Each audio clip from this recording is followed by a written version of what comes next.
Hello viewers, welcome back to Abizdelight. இன்னைக்கு Abizdelightல ஆம்பூர் ஸ்பெஷலான Ambur star biryani எப்படி செய்யறதுன்னு பார்க்க போகிறோம். இது மற்ற பிரியாணி விட கொஞ்சம் வேரியேஷன்ஸ் இருக்கும்.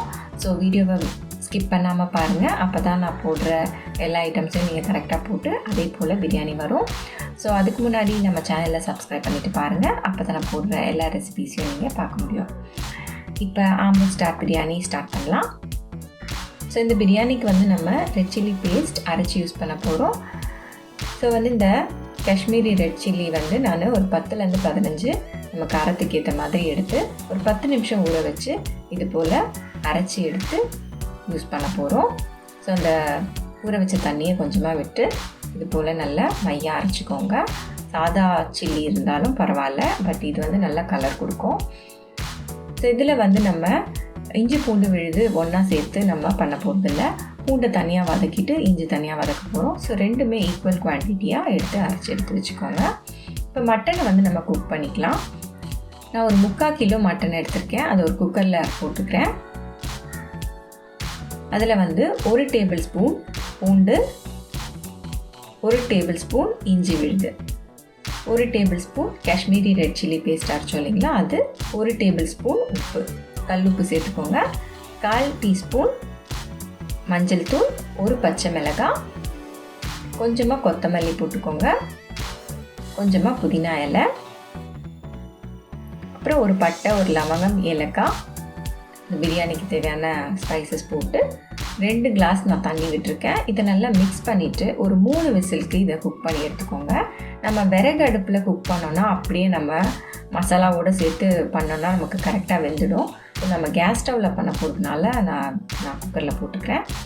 நான் 4 கிளாஸ் அளவுக்கு சீரக சம்பா அரிசி எடுத்து நல்லா வாஷ் பண்ணி ஊற வச்சுக்கிறேன். இது ஒரு 3/4 கிலோ இருக்கும். 1 கிலோவில் 5 கிளாஸ் வரும். நான் 4 கிளாஸ் எடுத்திருக்கேன். ஒரு டபரா வச்சுக்கோங்க. அதில் 80 கிராம் அளவுக்கு எண்ணெய் விட்டுக்கோங்க. 2 டேபிள் ஸ்பூன் நெய் விட்டுக்கோங்க.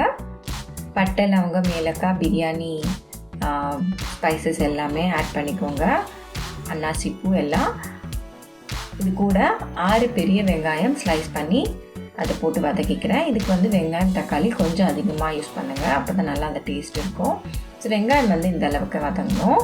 வதங்கினதுக்கப்புறமா 4 டேபிள் ஸ்பூன் பூண்டு விழுது நம்ம அரைச்சி வச்சுருக்கோம் இல்லைங்களா, அதை ஆட் பண்ணி நல்லா இந்த எண்ணெயில் நல்லா பொரிச்சுக்கோங்க. இது நல்ல ஒரு அரோமா கொடுக்கும். பக்கத்துலேயே நான் தண்ணி வச்சுருக்கேன், அரிசி போட்டு வேக வைக்கிறதுக்காக. இந்த பிரியாணி இதில் 4 டேபிள் ஸ்பூன் இஞ்சி விழுது ஆட் பண்ணிக்கோங்க. அதையும் சேர்த்து நல்லா வதக்கிக்கோங்க. ஒரு 4 பெரிய தக்காளி, 4 பச்சை மிளகாய் முழுசாக தான் போட்டிருக்கேன், கீரிலாம் போடலை. ஸோ இதுக்கு தேவையான அளவுக்கு உப்பு சேர்த்துக்கோங்க, கல் உப்பு சேர்த்துக்கோங்க. புதினா இலை ஒரு 1/4 கப், மல்லி இலை ஒரு 1/4 கப். இதையும் நல்லா சாப் பண்ணி ஆட் பண்ணிக்கோங்க. இது நல்லா வதங்கட்டும். இந்த தண்ணி நல்லா கொதிக்குது. இதில் நான் 1 டேபிள் ஸ்பூன் உப்பு, 1 டேபிள் ஸ்பூன் நெய், ஒரு பட்டை, ஒரு லவங்கம், ஏலக்காய் போட்டுட்டு அது தண்ணி நல்லா கொதிக்க விட்டுடுறேன். இப்போ இதில் 3 டேபிள் ஸ்பூன் அளவுக்கு ரெட் சில்லி பேஸ்ட் ஆட் பண்ணிக்கோங்க.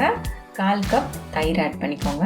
நம்ம அரைச்சி வச்சுருந்தோம் இல்லைங்களா, அந்த ரெட் சில்லி பேஸ்ட் எல்லாமே மொத்தமாக போட்டுடலாம். காரம் கரெக்டாக தான் இருக்கும். இந்த சாதா மிளகாய் யூஸ் பண்ணால் மட்டும் கொஞ்சம் மிளகாய் கம்மி பண்ணிக்கோங்க. இப்போ இந்த 3 விசில் விட்டுருந்த மட்டன் வெந்திருக்கும். அதை எடுத்து சூப்பு ஊற்றாமல் வெறும் கறி மட்டும் ஆட் பண்ணி இந்த மசாலாவோடு நல்லா கொஞ்சம் நேரம் வேக விடுங்க. அப்போ தான் இந்த மசாலாவில் இருக்க ஸ்பைசஸ்லாம் இந்த மட்டன்லேயே இறங்கும். ஸோ இதை மூடி போட்டு ஒரு லோ ஃப்ளேமில் 5 நிமிஷத்துக்கு இதை நல்லா குக் பண்ணிக்கோங்க. இப்போ 5 நிமிஷம் ஆயிடுச்சு. இப்போ அந்த சூப்பை ஆட் பண்ணிக்கலாம். ஸோ அதில் ஒரு 3 கிளாஸ் அளவுக்கு சூப் இருந்தது.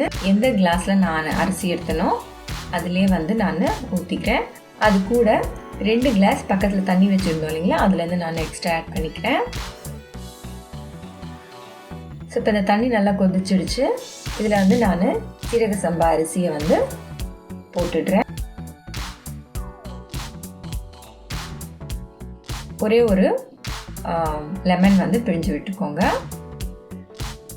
இப்போ இந்த அரிசி இந்த அளவுக்கு ஒரு கொதி வந்தால் போதும். ஒரு 2 நிமிஷத்துலேயே இதை ஆஃப் பண்ணிவிட்டு வடிகட்டி உடனுமே இதில் வந்து எடுத்து போட்டுருங்க.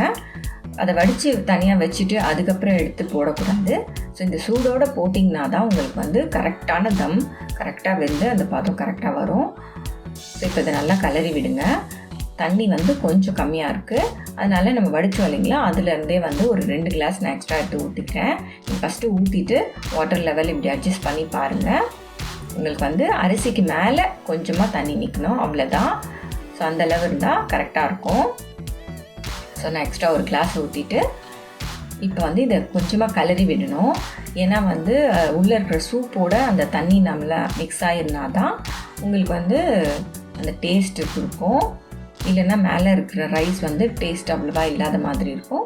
கொஞ்சமாக கிளறி விட்டுட்டு மூடி போட்டு ஒரு 5 நிமிஷத்துக்கு ஹை ஃப்ளேமில் விட்டுடுங்க.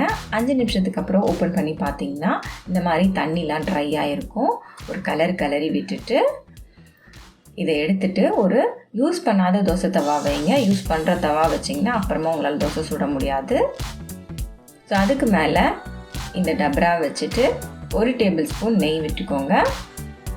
நெய் விட்டுட்டு மூடி போட்டு அந்த வடித்த தண்ணியை மேலே வச்சு ஒரு 5 நிமிஷத்துக்கு லோ ஃப்ளேமில் குக் பண்ணி ஆஃப் பண்ணிவிடுங்க. அதுக்கப்புறம் ஒரு 20 நிமிஷத்துக்கு தம்மில் விட்டுருங்க. அவ்வளோதான், சூப்பராக நம்மளோட ஆம்பூர் பிரியாணி ரெடி ஆகிடுச்சு. நீங்கள் இதே பதத்தில் இதே மாதிரி செஞ்சு பார்த்தீங்கன்னா உங்களுக்கு இந்த அளவுக்கு சூப்பரான டெண்டரான மீட்டாகவும் இருக்கும் அண்ட் ரைஸும் வந்து தனித்தனியாக இருக்கும்.